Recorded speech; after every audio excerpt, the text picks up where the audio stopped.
Hello, my friend. Welcome back to Lento English.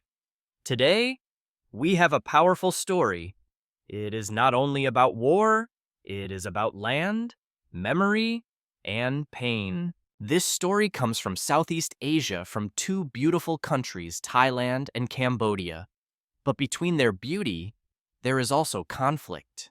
This story will help you understand that conflict, and it will also help you improve your English. Listen slowly, repeat what you hear. Feel the emotion behind the words. You are not just learning English, you are learning history, peace, and understanding. So take a deep breath. Let's begin our journey into the heart of a very old fight. The morning was quiet on the border between Thailand and Cambodia.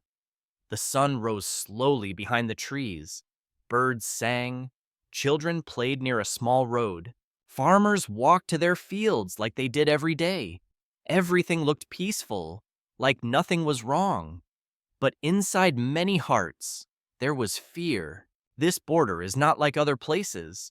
For more than 100 years, it has been a place of tension, a place where peace feels fragile.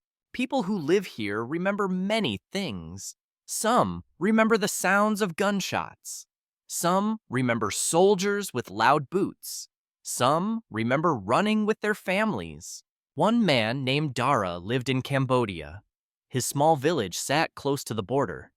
His grandfather always said, "This land belongs to us."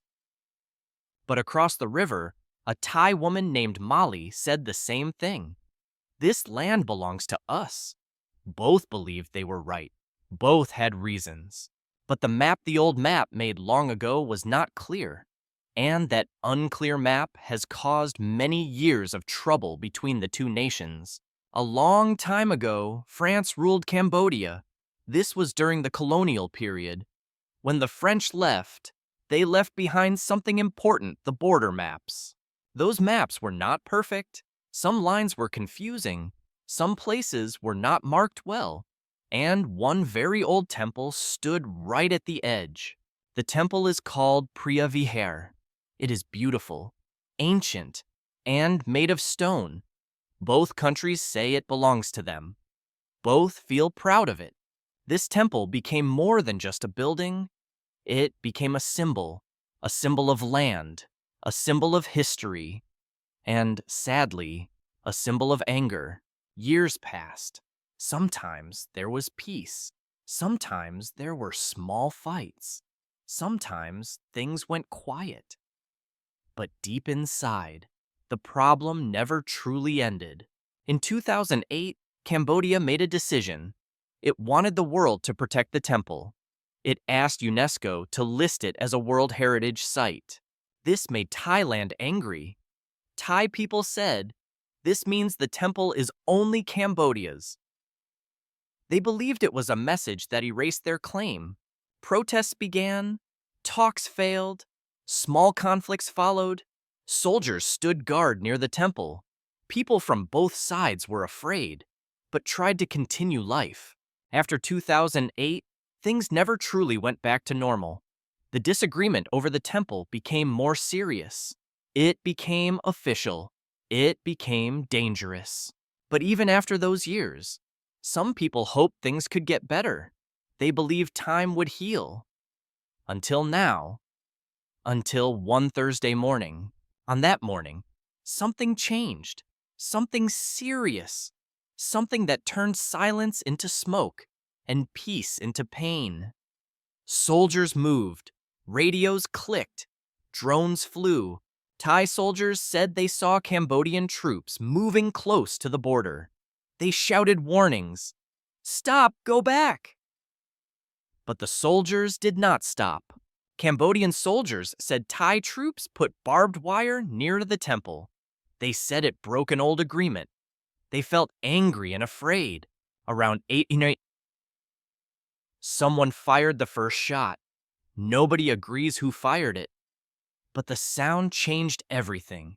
It turned fear into fire. Smoke filled the sky. Buildings were damaged. A hospital was hit. A gas station exploded. Children cried. Mothers screamed. Old people held each other. By the end of that Thursday, at least 12 Thai people were dead. Most of them were not soldiers. They were farmers, shopkeepers, and parents. On the Cambodian side, the number of deaths was unclear, but the pain was just as deep, just as real, just as heartbreaking for their families. The fighting was not just between soldiers, it was between two memories, two maps, two wounds, and once again, the wound had opened wide. This is how the fighting started again. Not with big leaders on TV, not with long speeches, but with a quiet spark in a tense land. Two countries, one temple, one border, and a long, heavy history. This is not a new story, but it is a story we must tell again, because only by telling it slowly, clearly, and honestly can we learn from it, and maybe find a better way forward. It began with fear and ended with fire. On that Thursday morning, soldiers on both sides were already awake, already waiting for something to happen. Thai soldiers said the trouble started around 7:30.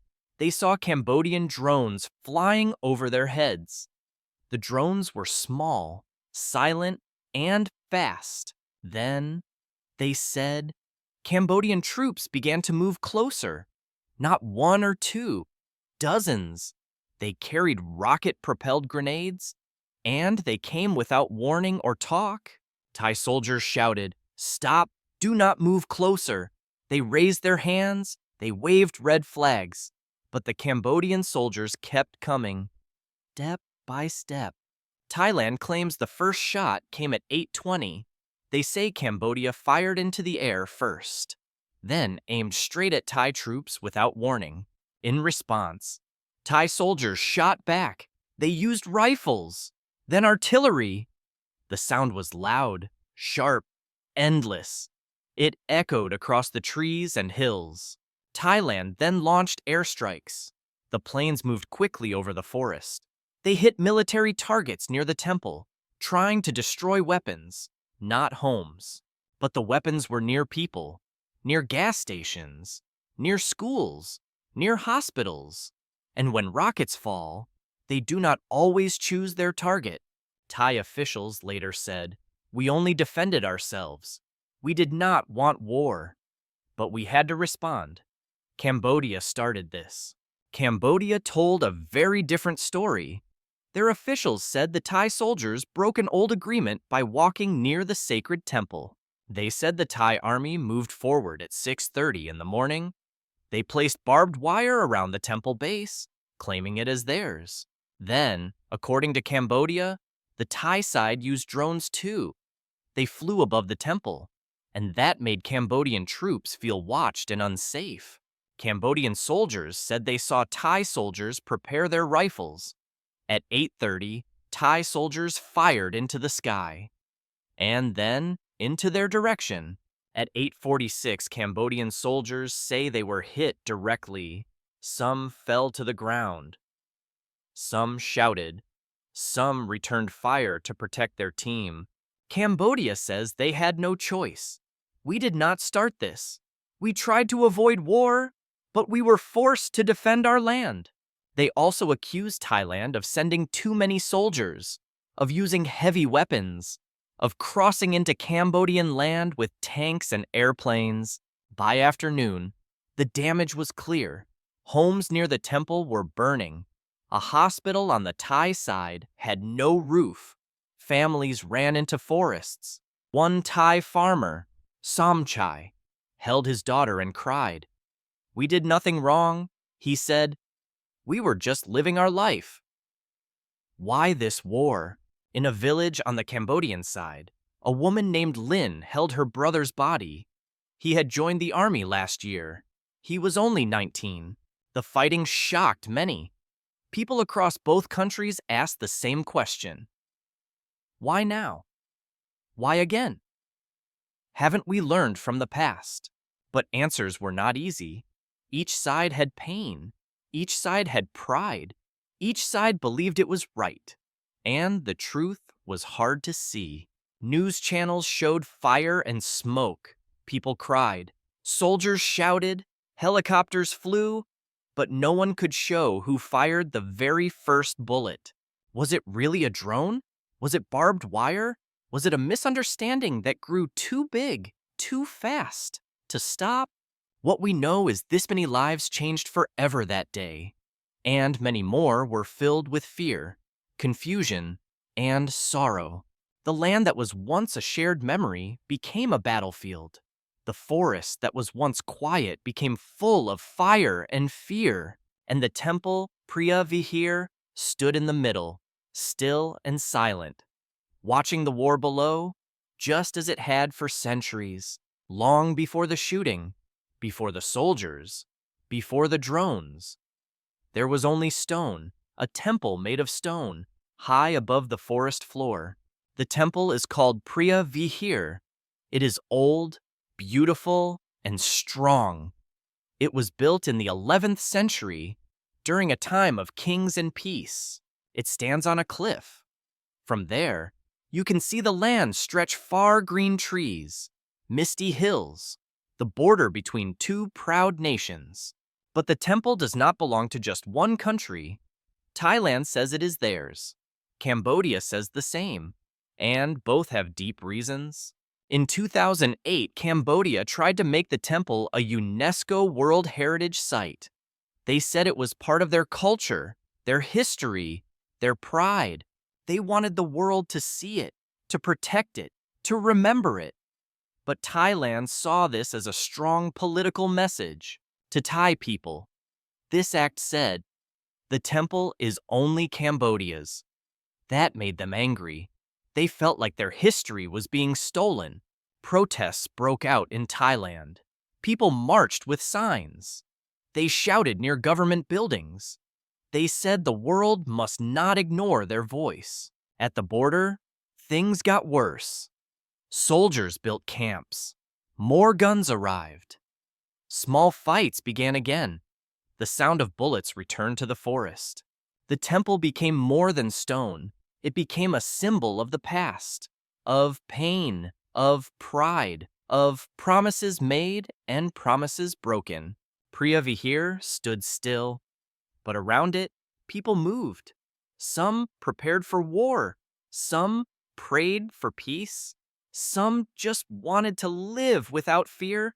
Maps from the past were opened again. French maps, old lines, old agreements. But each side read them differently. Each side saw what it wanted. The maps had problems. Some lines were unclear. Some borders were never marked in real life. The paper lines did not match the ground. That's why the land around the temple is called disputed land. Thailand says it is Thai. Cambodia says it is Cambodian. No one agrees. Because of this, both sides built their story, their truth, their memory. But the land did not change. It stayed quiet, waiting for answers. The temple was never the cause of the war, but it became the face of the war, the center, the reason people pointed to. It became the question with no answer. Whose temple is it? And when a question like that lasts too long, it becomes a wound, not just for governments, but for normal people, for the man who lives nearby, for the woman who once prayed at the old stone gate. Many people from both countries had visited the temple before the conflict. Some brought children, some brought flowers, some came to remember their ancestors. But now, the temple is guarded by soldiers, surrounded by fear, and the sound of prayer has been replaced by the sound of boots and guns. Even monks, once peaceful and calm, now walk in silence. Their eyes low, they know the temple is not just stone anymore. It is history with a scar. The Priya Vihir temple is still beautiful, but its beauty hides a deep sadness. A silence heavy with loss, waiting for peace to return again. When the bullets stopped for a moment, all that was left was smoke. Buildings were broken, families were missing, The ground was full of silence. On the Thai side, 12 people had died. Most of them were not soldiers. They were farmers, shopkeepers, mothers, and fathers just living their lives. A young girl named Nisa stood beside her burned home. She held a photo of her parents. They went to the market. She whispered softly, but the market was near the gas station, and that gas station was hit by a rocket. Now, nothing was left but black dust and ash. In a Cambodian village nearby, a woman named Shri wiped her face with shaking hands. Her brother, a new soldier, had died in the fight. He was 19. He had never fired a gun before. He wanted to be a teacher, she said, holding his uniform close to her chest. The hospital near the border was damaged. Patients were moved outside. Some lay on the ground. Nurses used wet cloths and soft voices to help them. One old man said, "This is not our war, but we are the ones who suffer." His leg was bleeding. His eyes looked far away. Shops were closed. Roads were broken. Children cried in their sleep. Many families packed their bags and left. They walked for hours to find safety.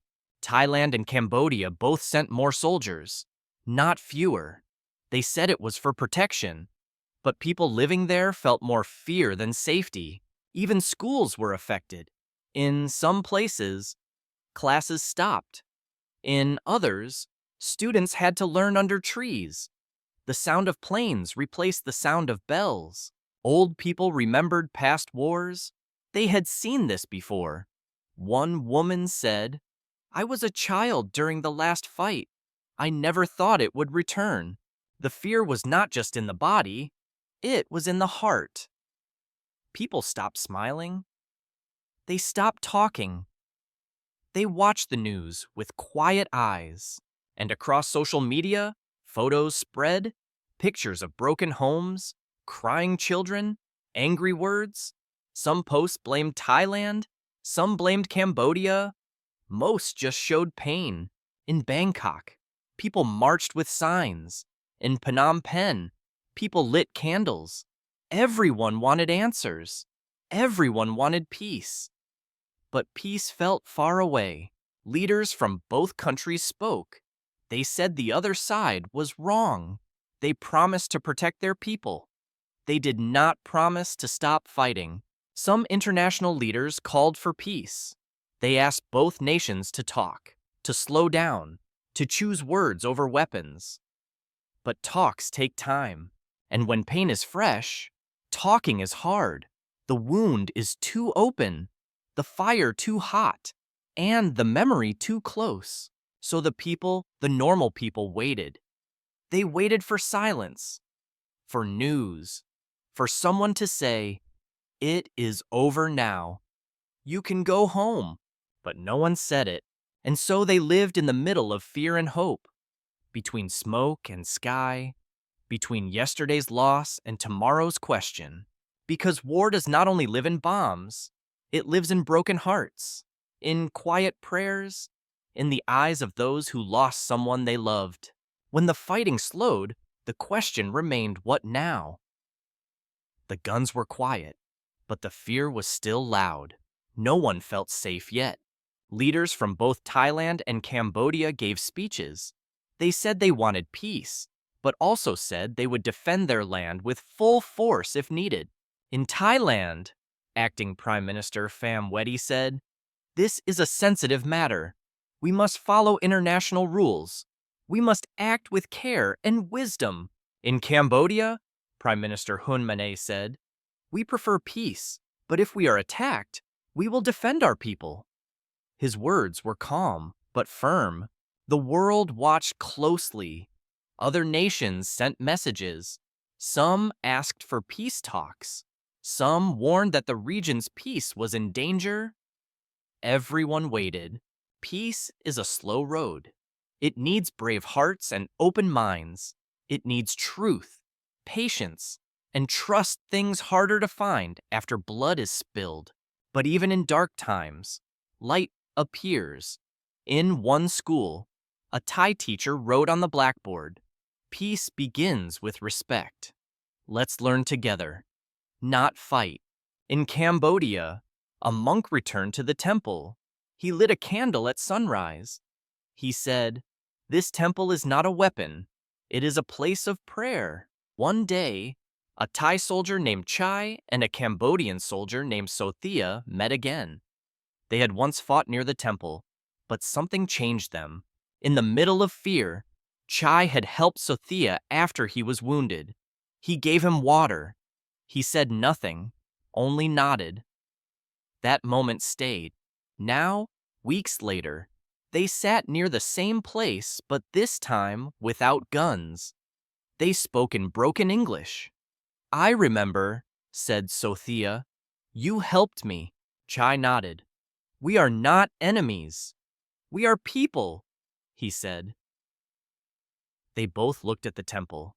The wind moved gently through the trees. The temple had seen war. It had felt footsteps, bullets, fire, but it had also felt prayer, peace, and human connection. That day, it felt both. Sothia said, "Maybe one day, students from both our countries can come here, not with soldiers, but with books, and with open hearts." Chai smiled.